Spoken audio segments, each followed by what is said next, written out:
নমস্কার।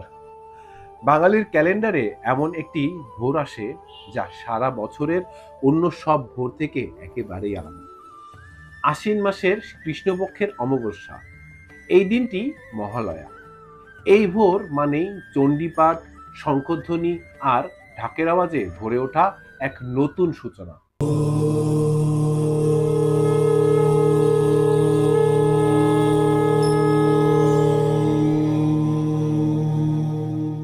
মহালয়া শুধু দুর্গাপূজার প্রারম্ভ নয়, বরং পূর্বপুরুষ স্মরণ, কৃতজ্ঞতার প্রকাশ এবং নারী শক্তির জাগরণের প্রতীক। তাই মহালয়া আসলে আমাদের সংস্কৃতির এক মহৎ আশ্রয়, যেখানে অতীত, বর্তমান আর ভবিষ্যৎ এক সূত্রে বাঁধা। মহা মানে মহান আর আলয় মানে আশ্রয়। মহালয়া অর্থাৎ মহৎ আশ্রয়। এই দিনে শেষ হয় পিতৃপক্ষ আর শুরু হয় দেবীপক্ষ। বিশ্বাস করা হয় পিতৃপক্ষের সময়ে পূর্বপুরুষেরা মর্তে ফিরে আসেন আর তাদের উদ্দেশ্যে হয় তর্পণ, অর্থাৎ অন্ন, জল, তিল, চাল ও তুলসী পাতা নিবেদন। তর্পণ মানে কেবল একটি আচার নয়, বরং হৃদয়ের গভীর কৃতজ্ঞতার প্রকাশ। সাধারণত গঙ্গা জলে তর্পণ করা হয়, আবার শাস্ত্র বলে যাদের পুত্র সন্তান নেই তাদের প্রতিও তর্পণ করা হয়। অর্থাৎ মহালয়ার তর্পণ কেবল নিজের পারিবারিক বা রক্তের সম্পর্কিত পূর্বপুরুষদের জন্যই তা কিন্তু নয়।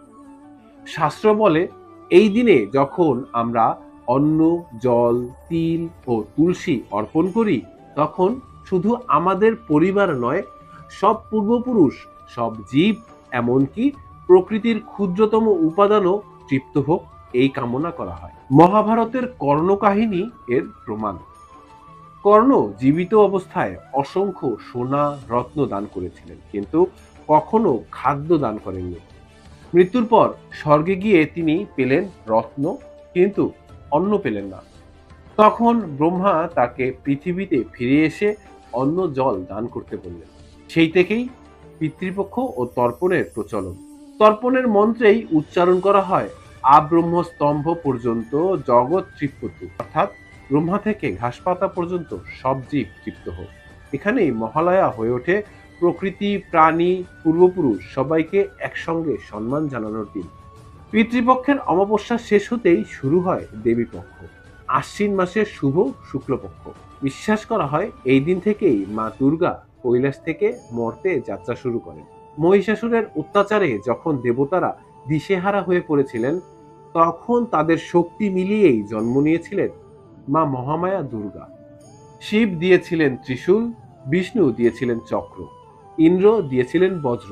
সব পুরুষ দেবতার শক্তি একত্র হয়ে মহামায়ার হাতে অস্ত্র হয়ে উঠেছিল, কিন্তু সেই অস্ত্র ব্যবহার করে অসুর নাশ করেছিলেন মা দুর্গা নিজেই। তাই মহালয়া নারী শক্তির জাগরণের প্রতীক, যেখানে মমতা ও শক্তি একসাথে নতুন আলো জ্বালায়। তবে শারদীয়া দুর্গাপূজার পেছনে আছে আর এক বিশেষ কাহিনী, অকাল বোধন, যার নাম। শাস্ত্রমতে শরৎকাল দেবতাদের রাত্রিকাল, তখন পূজা হয় না, কিন্তু রাবণ বধের আগে রামচন্দ্র শরৎকালে দুর্গাপূজা করেন। পদ্মের অভাবে তিনি নিজের চোখ উৎসর্গ করতে উদ্যত হন। তার সেই ভক্তিতে দেবী জাগ্রত হয়ে তাকে আশীর্বাদ দেন। সেই থেকেই শারদীয়া দুর্গাপূজার প্রচলন হয়।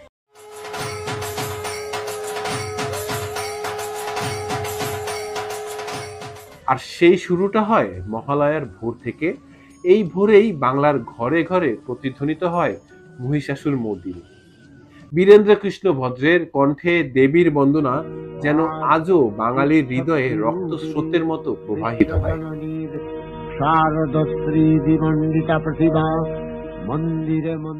ঢাকের আওয়াজ, শঙ্খধ্বনি আর দেবীর আহ্বান মিলিয়ে ভোরের আকাশ অন্ধকার ভেদ করে আসে নতুন আলোর বার্তা।